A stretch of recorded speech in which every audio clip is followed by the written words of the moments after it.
یہ باتیں خاتون میں بہت چرچے میں رہتی ہے کہ شب برات میں پورے گھر کی صفائی ہوگی، چونکہ مردہ آنے والے ہیں، اوپر سے نیچے تک صاف ستھرا کیا جائے گا۔ اگر ٹیلس اور فرش ہے تو دھلائی ہوگی،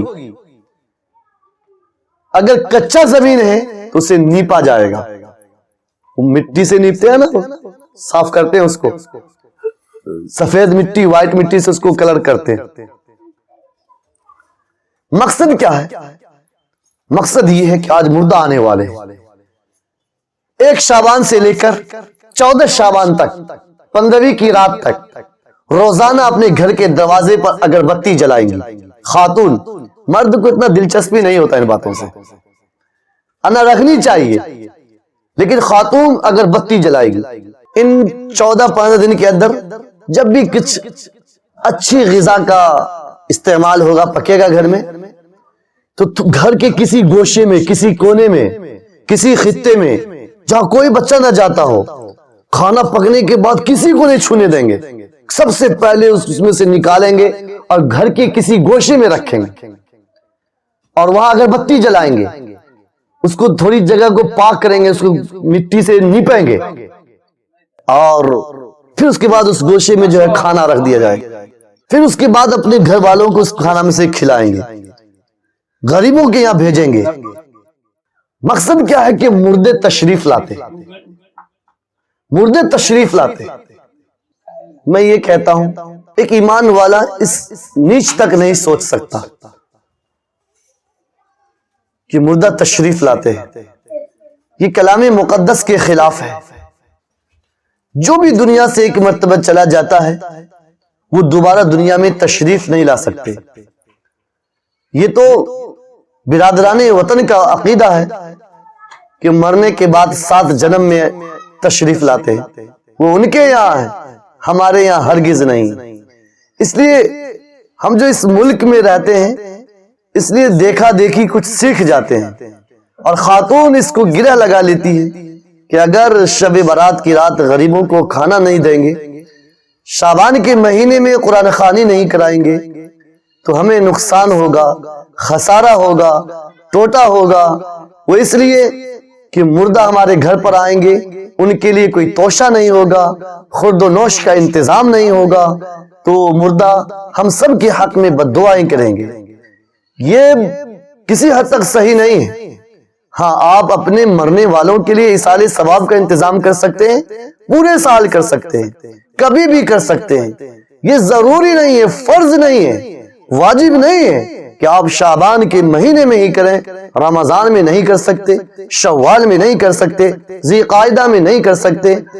یہ دیکھا دیکھی ہم نے اپنے برادران وطن سے سیکھ لیا ہے۔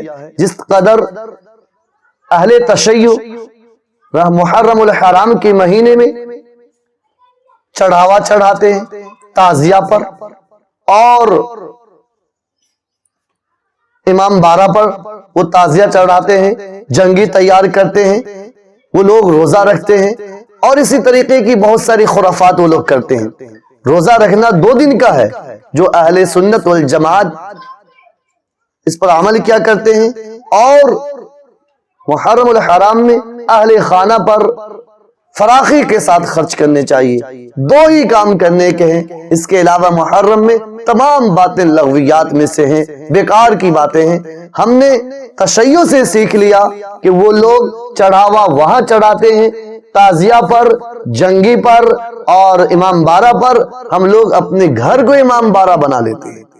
ہم لوگ ایک گوشے کو، ایک خطے کو، گھر کے کونے کو امام 12 بنا کر تھوڑا سا پانی سے ہی پھیر دیں گے ہاتھ، اور وہیں پر اگر بتی جلا دیں گے، وہیں پر کھانا رکھ دیں گے، گویا کہ آپ کا جو مردہ آنے والے ہیں وہ مین دروازے سے نہیں آ کر وہ کھڑکی سے آئیں گے، وہ باہر میں نہ بیٹھ کر کونے میں جا کر بیٹھیں گے، گوشے میں بیٹھیں گے۔ یہ تو عقل کے بھی خلاف ہے بھائی۔ وہ آئیں گے تو آپ سے ملیں گے نا، آپ ان کا استقبال کریں گے نا، وہ توشہ میں آپ کے لیے کیا لے کے آئیں گے نا۔ ارے آپ نے تو کھانے کا انتظام کیا، وہ آپ کے لیے کیا لا رہے ہیں؟ یہ عقل سے باہر کی باتیں ہیں۔ اسلام تو ہرگز اس کی اجازت نہیں دیتا، ہرگز اجازت نہیں دیتا، لیکن عقل میں بھی بات نہیں آتی ہے۔ لیکن جب منع کیا جائے، روکا جائے، بتلایا جائے تو صدیوں سے ہوتے آیا ہے، بابا آدم سے ہوتے آیا ہے۔ اس لیے آج ہی نئی بات بول رہے مفتی صاحب، نئی بات بتلا رہے مفتی صاحب۔ نئی بات نہیں، دین کی بات ہے، شریعت کی بات ہے، مذہب کی بات ہے۔ رسول اللہ کا یہی پیغام ہے کہ اللہ کے نام پر غریبوں کو کھلایا جائے، مردہ کے لیے الگ سے انتظام نہیں کرنا چاہیے، ہرگز نہ کر۔ یہ سب باتیں جو ہمارے اندر پائی جا رہی ہیں، اس کی وجہ تعلیم کی کمی ہے۔ تعلیم ہمارے اندر نہیں ہے، اور نہ علماء سے ربط ہے، نہ صحیح علماء سے ہماری واسطہ ہے۔ اس لیے اس قدر بے دینی ہمارے اندر رواج پا رہی ہے، پھل رہا ہے، پھول رہا ہے۔ ورنہ ایک اللہ کو ماننے والا، رسول اللہ کو ماننے والا اس قدر اس نیچ تک سوچ بھی نہیں سکتا۔ مجھے یہ بات کہتے ہوئے شدید تکلیف ہو رہی ہے کہ خاتون کے اندر یہ باتیں رگ رگ میں سما گئی ہیں، ریشے ریشے میں سما گئی ہیں، کہ وہ لوگ جب تک کسی گھر کے کسی کونے میں نہیں رکھ دیتے، اس وقت وہ کھانا کسی بچے کو نہیں دیتے، کسی فرد کو نہیں دیتے۔ فاتحہ کرانا چاہتے ہیں، فاتحہ آپ کرائیں، لیکن یہ کیا کہ مردے کا آپ انتظام کرتے ہیں، ان کے لیے بستر لگاتے ہیں۔ حاضرین، قبرستان جاتے ہیں، وہاں جا کر ایصال ثواب کیا کریں، وہاں جا کر استغفار کیا کریں، وہاں جا کر بزرگ ولی اللہ کے صدقے میں آپ دعائیں مانگ سکتے ہیں، لیکن ان سے نہیں مانگ سکتے۔ وہ خود قبر میں محتاج ہے، وہ خود قبر میں ایک مرتبہ سبحان اللہ کہنے کے محتاج ہے، ہم ان سے کیسے مانگ سکتے ہیں؟ اس لیے ان سے نہ مانگ کر، ان کا وسیلہ دے کر، اور یہ قبرستان میں ہی نہیں بلکہ آپ مسجد میں بیٹھ کر بھی کر سکتے ہیں، اپنے گھر میں بھی بیٹھ کر کر سکتے ہیں، کسی بھی مقام پر کھڑے ہو کر واسطہ دے کر، وسیلہ دے کر، ذریعہ بنا کر رب کائنات سے آپ اپیل کر سکتے ہیں، درخواست کر سکتے ہیں کہ مولا تیرا فلاں بندہ بڑا نیک اور پارسا تھا، اس کے صدقے ہماری دعا قبول فرما، رزق میں فراوانی عطا فرما، اور صحت میں، تندرستی میں برکت عطا فرما، آل و اولاد میں برکت عطا فرما۔ حاضرین، میں سمجھتا ہوں کہ میں نے دین کی بات، شریعت کی بات آپ تک پہنچا دی ہے۔ اللہ پاک ہم سبوں کو دین حق عطا فرمائے، صراط مستقیم پر چلنا آسان فرمائے۔